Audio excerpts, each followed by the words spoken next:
Hi guys. So మేమైతే Bhadrachalam trip plan చేసాం. అన్ఎక్స్పెక్టెడ్గా దేవుడు రమ్మని పిలిచినట్టు వెంట్ టు ద భద్రాచలం అనమాట. మార్నింగ్ 4:30కి రీచ్ అయ్యాము. And then we just move in to the Godavari river అనమాట. అసలు చాలా సమ్మర్కి అసలు మంచి ట్రిప్. అంటే వాటర్లో బాగా ఎంజాయ్ చేసామన్నమాట.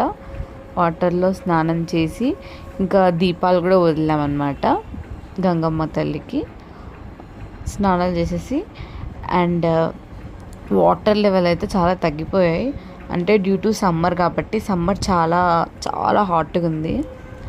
బట్ వాటర్ అయితే తక్కువ ఉన్నాయి అండ్ బాగా ఎంజాయ్ చేయొచ్చు అనమాట.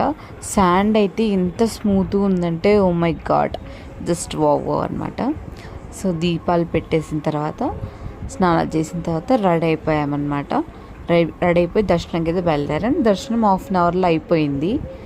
సో తర్వాత పర్ణశాల కూడా వెళ్ళొచ్చు. మాకు అంత టైం లేకుండే, రిటర్న్ బస్ ఉంది. సో రిటర్న్ బస్ ఎక్కేసామన్నమాట. So this is our trip అనమాట. ఎవరైనా ప్లాన్ చేయాలంటే తప్పక ప్లాన్ చేయండి. Bye bye.